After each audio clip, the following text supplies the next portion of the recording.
Hey, Karen. I know Hello. our episodes drop on a Monday, but since it's Friday, what do you think of doing a Five Things Friday theme this week?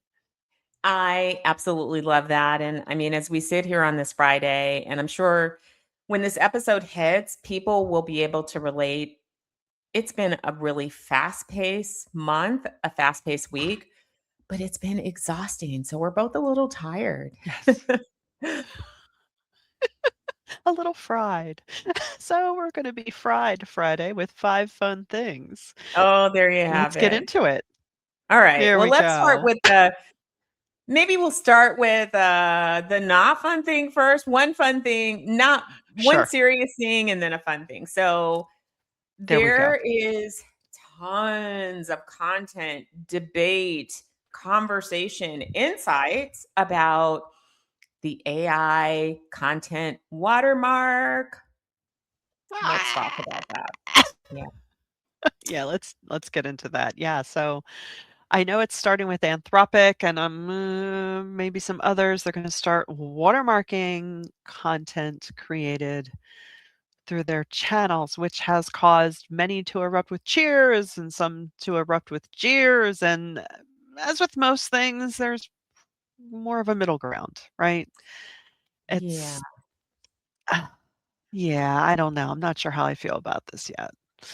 I feel not great about it. I think it's a step, Yeah, but I don't know that it's the right step. So I am all for transparency, disclosure, and how you're using AI. But for those of us who are thoughtfully using AI for our workflows, even for editing, using AI in your writing does not mean that you did not write the piece, that you did not apply your judgment. So, for example, right, I've used Grammarly a lot, just to see my own blind spots. You write something, you right. go over it, you edit it. I'll run it through an editor. Is there anything that's problematic? Did I miss something?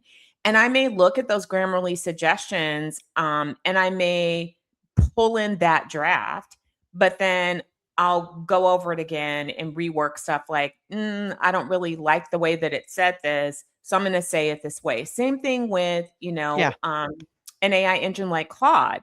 That doesn't mean I didn't write it. It doesn't. So the problem with the right. token to me is that there's no context to it. It's just like, okay, AI was used, but how was it used? And does that take away Exactly. from whatever the result being a great piece that was generated by a human being with maybe a soft assist from AI? Yeah, I do agree with you. It's, as we've long said here, it's a tool when used responsibly, when used as part of a craft, right? Because especially as we get deeper into it, it's really so much of how you are using it. You can't just say, "Write me 500 words on X." Uh, That's not gonna give you the same thing as, a seasoned communicator knowing what we need or, "Hey, can you help me out with this?" And really considering it more of a de facto team member in a way Yeah. than just a straight up, "Alright, do my work for me." It's and Yeah. honestly, as a control freak to a certain degree, it's like, "Don't you tell me what was what." It's like, I know what I put into this, so, yeah, I think I see this backfiring for them a bit. It definitely needs a lot more consideration Yeah. before fully launching, I but mean, again, we are in the wild, wild west, right? yeah, And we are. everyone, every company, every person is figuring this out. There's going to be a lot of Yeah, tumult, I predict, in the next few years as we figure yeah, out the place.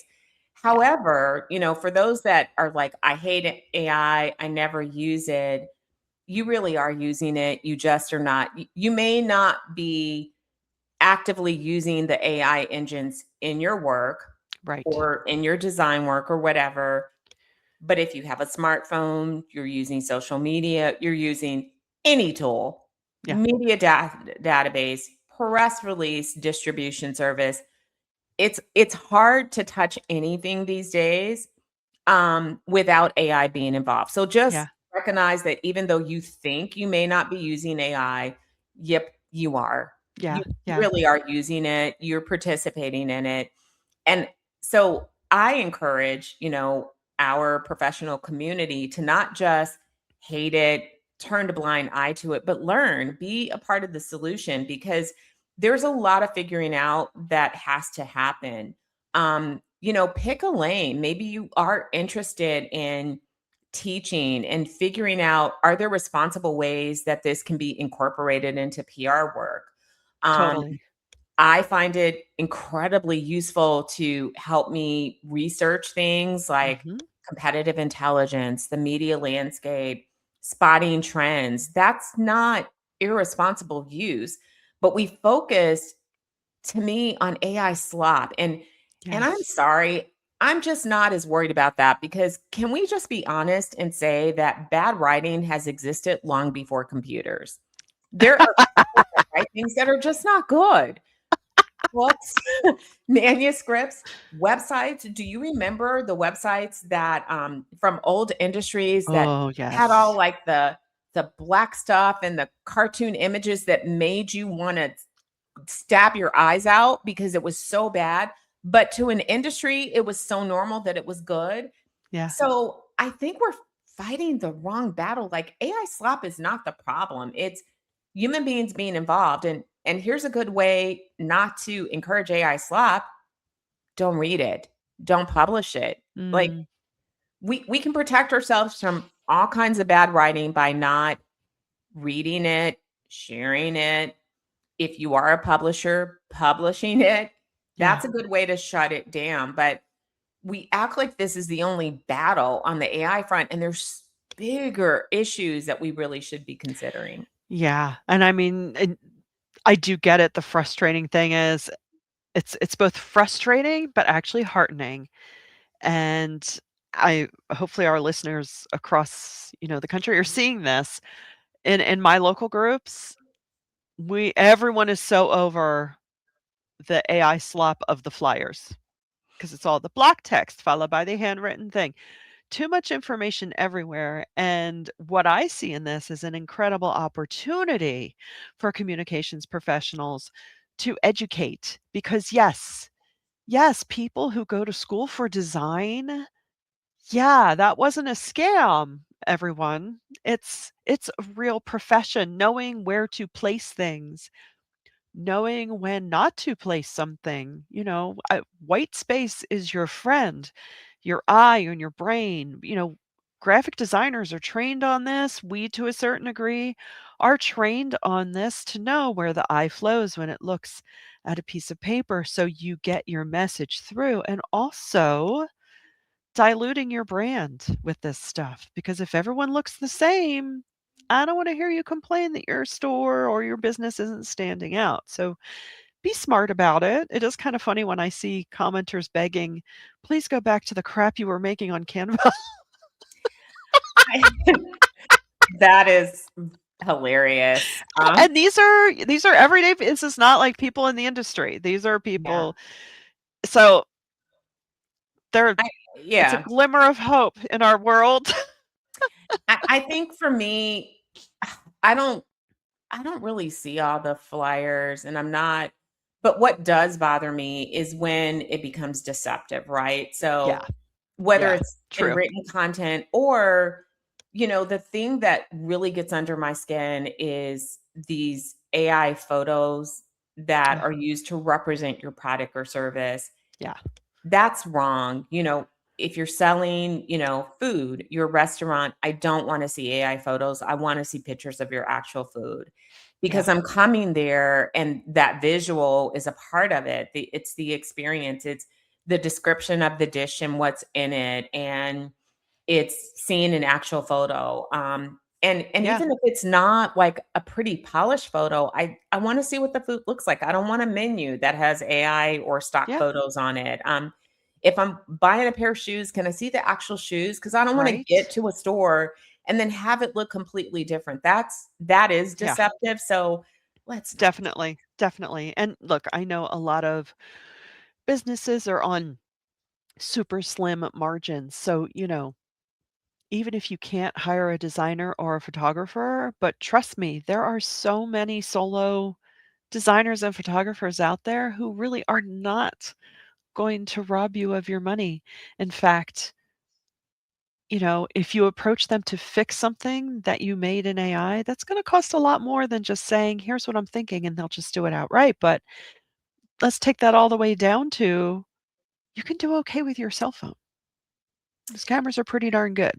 I I hate to say that, but it's true, and some Yeah. things are fine. At least it's genuine. I Yeah. mean, Yeah. again, like, we know everybody is fighting the budget issue, Right. and in this case, AI is not always the answer. No. Sometimes it's better to just be honest, Yeah. genuine, transparent. Yeah. I've shared food photos and I'm like, listen, I'm not a food photographer. I'm not even a photographer. I'm actually pretty terrible taking a picture.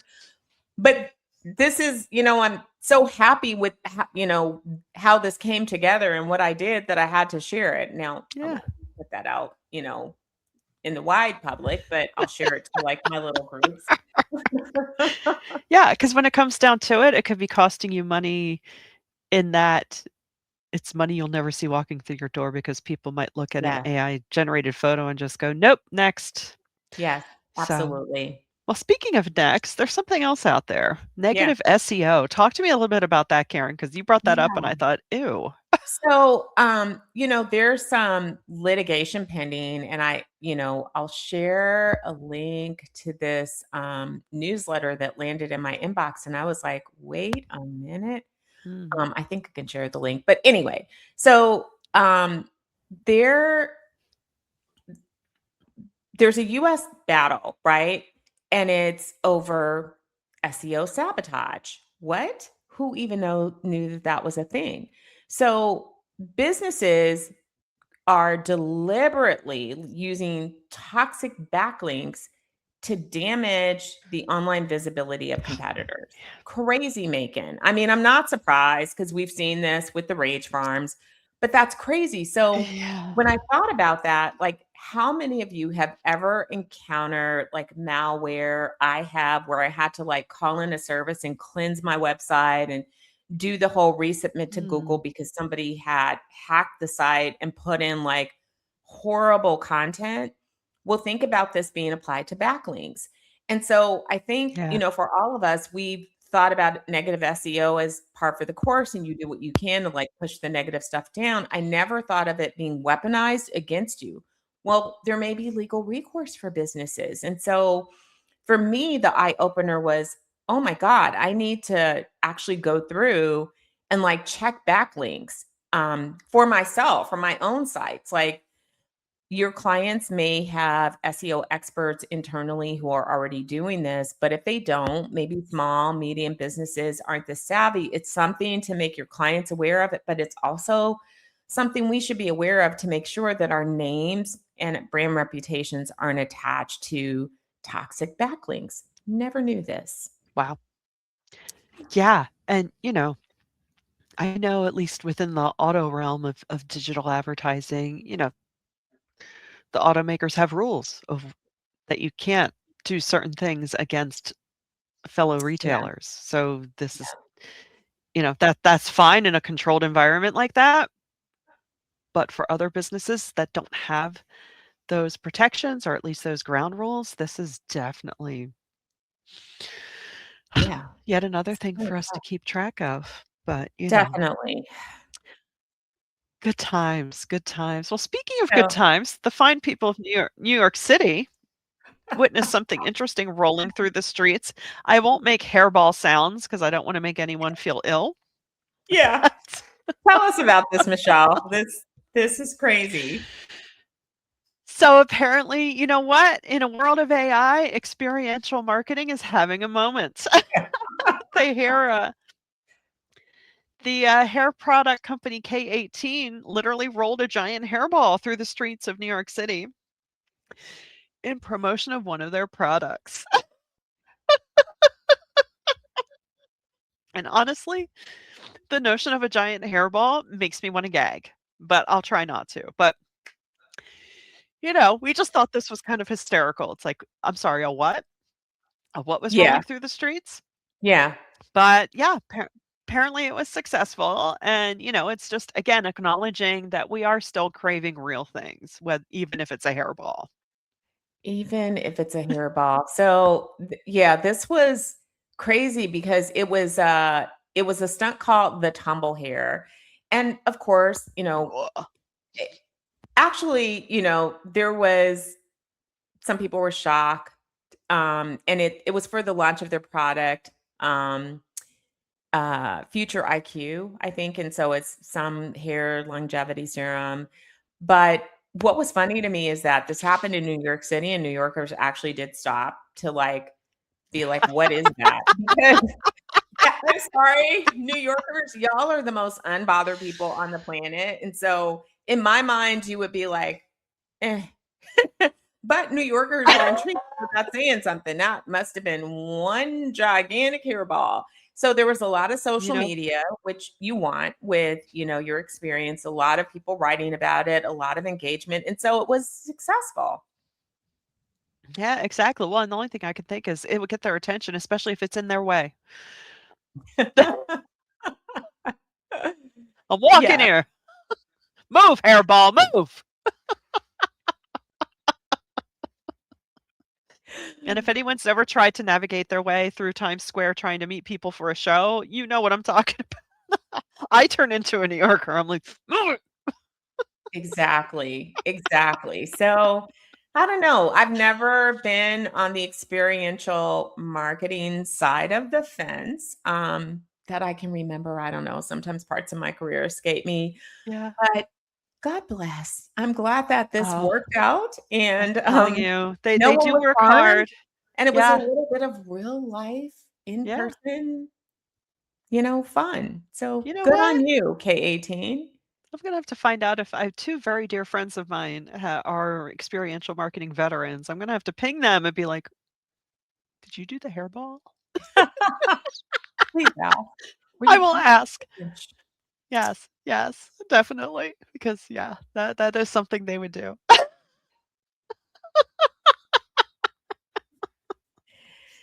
All right. So shall we haven't talked about books in a long time. Are it's Oh, kind of that time of yes. year for the beachy reads. Are you reading anything fun? It is actually yes. You know what? I am in my quest to become a more voracious reader. I am actually digging in on something called We Solve Murders by Richard Osman, and it is really good. I'm about halfway through. Definitely a great beach read, good summer read, actually good any time of the year read, but it's engaging because it's he's a good tight writer, and us word nerds will appreciate that. The chapters are really short and snappy. You're moving along, which keeps you turning the page. It's about a private security firm, and there are murders of social media influencers are a part of it, but they're just cogs in the wheel of a bigger scheme. And it's got a little, secret agent flavor, interesting characters on the run. Um, everyone from seasoned pros to, shall we say, armchair detectives. So I'll leave it at that. How about you, Karen? I love that. Mm. Actually, that book was on in a saved article of mine of the books that you have to read this year because I'm always adding to my book list. Oh, So cool. yeah. I haven't gone to the beach to read, but I Yeah. just I recent this summer I did read recently this summer. I read a book called Olivia Strauss is Oh. Running Out of Time. And it's Oh.